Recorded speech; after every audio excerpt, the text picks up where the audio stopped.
पिछले 3 महीने से निफ्टी एक पर्टिकुलर पैटर्न को फॉलो कर रहा था और फाइनली निफ्टी ने इस हफ्ते उस पैटर्न को ब्रेक किया है। तो इस वीडियो में हम देखेंगे कि निफ्टी ने कौन से पैटर्न को ब्रेक किया है और उसके इम्पैक्ट क्या हो सकता है, और उसके बाद देखेंगे कि निफ्टी के अगले हफ्ते के लेवल्स क्या रह सकते हैं। सो वीडियो बिना स्किप करे अंत तक जरूर देखिएगा, और अगर आपको डायरेक्टली अगले हफ्ते के लेवल्स पे जंप करना है तो आप इस टाइम स्टैम्प पे जाकर देख सकते हैं।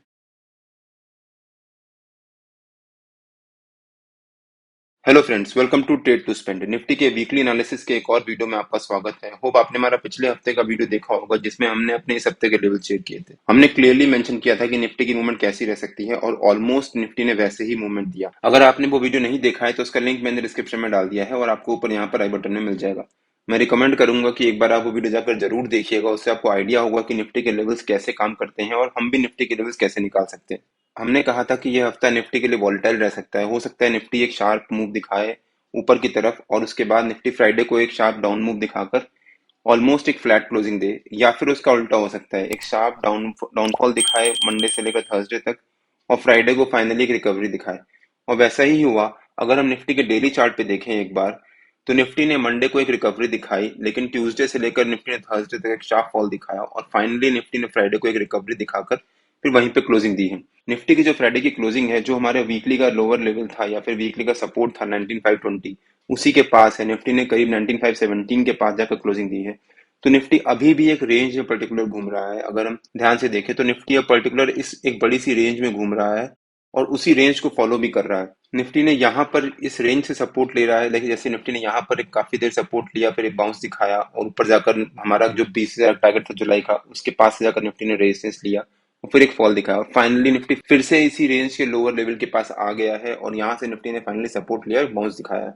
अगर हम निफ्टी के वीकली चार्ट पे वापस आ जाते हैं एक बार, निफ्टी पिछले काफी हफ्तों से एक पर्टिकुलर टेंडेंस से सपोर्ट ले रहा है। निफ्टी ने यहाँ पर एग्जैक्टली उस टेंडेंस से सपोर्ट लिया है और वहां से एक बाउंस दिखाया है। बस करीब करीब 3 महीने से अपने पिछले हफ्ते के लो को ब्रेक नहीं कर पा रहा था, और वहां उसके ऊपर ही क्लोजिंग दे रहा था। बट इस हफ्ते निफ्टी ने, अगर आप देखो पूरा, तो निफ्टी ने किसी भी हफ्ते में पिछले हफ्ते के लो के नीचे क्लोजिंग नहीं दी।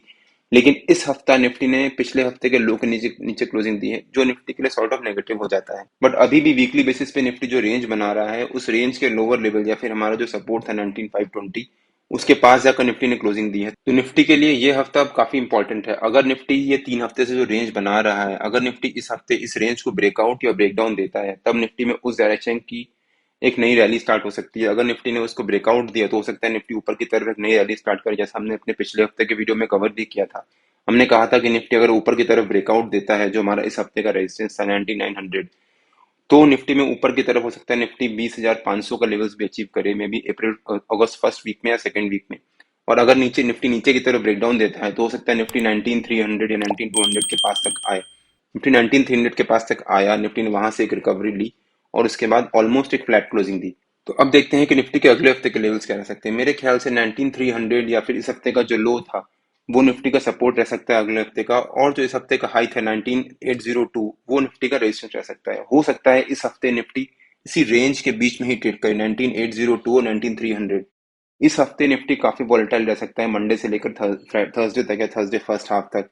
लेकिन थर्सडे सेकंड हाफ में निफ्टी में एक शार्प मूवमेंट आ सकती है किसी एक डायरेक्शन में। ऐसा क्यों? क्योंकि पार्लियामेंट में नो कॉन्फिडेंस मोशन का डिसीजन होगा थर्सडे को, और थर्सडे को अगर नो कॉन्फिडेंस मोशन फेवर में रहा, तो निफ्टी में ऊपर की तरफ एक शार्प मूवमेंट आएगी, और उसके बाद हो सकता है निफ्टी हमारे अगस्त के टारगेट भी अचीव करे। हमने अपने पिछले वीडियो में कवर भी किया था कि मेरा टारगेट क्या है अगस्त फर्स्ट वीक या सेकंड वीक का। और अगर नो कॉन्फिडेंस मोशन का रिजल्ट फेवर में नहीं रहा, तो उसके बाद निफ्टी में एक शार्प फॉल आ सकती है। हो सकता है उसके बाद निफ्टी नीचे की तरफ एक जर्नी स्टार्ट करे, बिकॉज मार्केट के सेंटिमेंट्स काफी नेगेटिव हो जाएंगे उस टाइम पे। अगले हफ्ते यानी मंडे से लेकर वेडनेसडे या फिर थर्सडे फर्स्ट हाफ तक निफ्टी में काफी तेज वॉलेटिलिटी रह सकती है। हो सकता है मंडे को निफ्टी ऊपर की तरफ जंप दिखाए और ट्यूसडे को वापस नीचे आ जाए, वेडनेसडे को फिर से निफ्टी ऊपर की तरफ जंप दिखाए, और थर्सडे फर्स्ट हाफ में निफ्टी वापस नीचे की तरफ आ जाए। तो हो सकता है उस बेसिस पे निफ्टी फ्लैट रहे।